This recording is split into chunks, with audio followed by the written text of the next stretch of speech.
Yep. Good example with the Bitcoin transformation. I got in on Bitcoin. My name is Rhedrick. I go by Bitcoin Vegan. This is our CFO, CTO. CJ the Smart Guy. You can follow me on Twitter at Bitcoin_vegan or our nonprofit at BTC1cent. Me at CJ the Smart Guy on any major platforms. No extra spaces, letters, numbers. Those are fake pages. What inspired y'all to create y'all company? Well, number one inspiration is we were trying to find a way to provide value. We noticed that we were teaching about Bitcoin, but folks didn't have any resources to actually buy Bitcoin with. So the problem I realized was that Bitcoin is quote unquote solving money, but what more could we do? And so that's where the Bitcoin transformation came about, to try to provide folks jobs.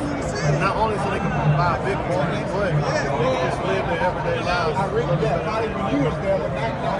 Yeah, you did it. Yeah, and I wanted to get on board because when I was in high school, some of the police had put drugs on me, and I didn't have any. And so for me, it was like, man, I realized there was innocent people that were in jail. So I was listening to one of my mentors, Dr. Boyce Watkins, and he was saying, man, the prison population is 25% of the world's prison population, despite America only being 5% of the world population. And I realized through that experience in high school that there's a lot of innocent people in there. And so I gotta, go in there, educate them. And even if they're guilty of like a small minor crime, they're getting these football numbers for something that, is something small. So I was like, you know what? Let's educate the people in there so they don't have to go back in there, because we want to take them out that rat race, that cycle. How would you tell, how important is it to get like black kids into Bitcoin early? It's about as early as adults getting in. For children, because Bitcoin was able to save most of our minds to understand what financial literacy and what the economy is not. So early, I believe, you get children to understand that will only be their reality. Most children nowadays were never born.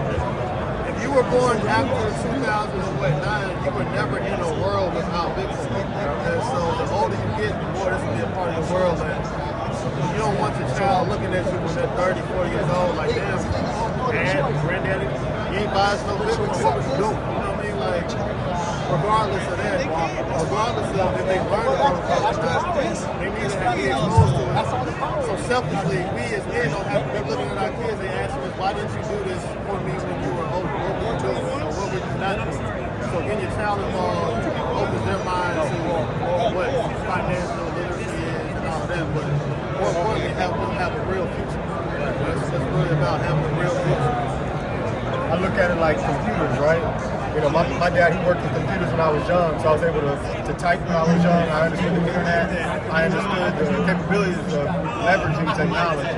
There were kids I went to school with that didn't know how to type. So when it comes down to writing papers, they didn't know how to write them. They might be intelligent, but they didn't know how to utilize the tools to be able to show their intelligence. And so I think in the Bitcoin space, you might be able to know how to get money, but if your money's devaluing, you're not utilizing the technology to make sure you're not being robbed by inflation and by taxes on a day-to-day basis. So I think it's very important for kids to know about technology early, and right now that technology is Bitcoin. And did y'all have like a specific like orange pill moment? Talking about personally? Personally. Yeah. When I came home from prison, I just wanted to be a part of something that was early, right? So I could get in with my sweat equity, but my knowledge would get me further because I already had things going against me.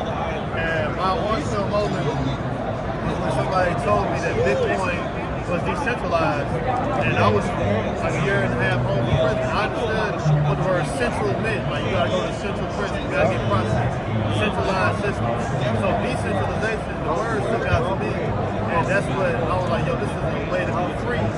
Not just, I didn't really know what financial freedom meant until I got here to Bitcoin. What that means is like, nobody can just go in and take your money. They can't freeze your money.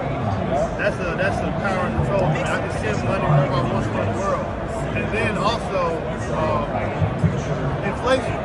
Like, I don't have to worry about if I put the money up, it's going to lose value over time. So there's a lot of financial freedom. But my orange pill moment was when I heard the word decentralization attached to Bitcoin, and I researched Bitcoin, I saw that there was no way to manipulate the system. Yeah, I kind of had two. So, I was really broke. And so I downloaded an app where they give you $25 free for Bitcoin. I tried to delete the app, but they said he couldn't take it out for like a year. So I was like, I forgot all about it. My boy hit me up, he was like, hey bro, we're rich. And I'm like, what you mean we're rich? It's that $25 free app turned to like $700 something. Sold it, paid my rent. But then my other mentor, Nipsey Hussle, was like, hey, you need to start focusing on this. So I started researching a little bit more. That part.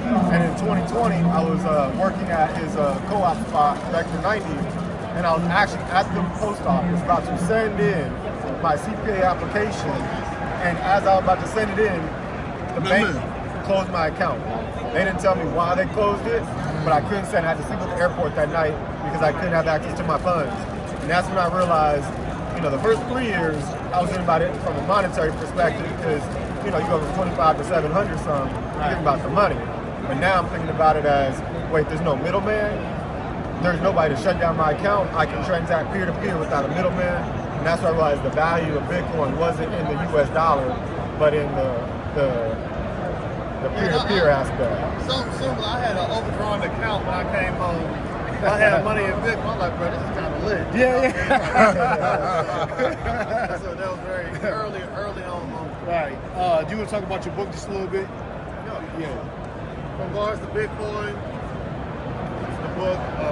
There's also a documentary about my life, From Bars to Bitcoin. This book tells the story of me coming up in North Carolina, being homeless, witnessing a good friend of mine getting murdered, dropping out of college, coming home and being a dad, entrepreneur, and stepping into the Bitcoin space.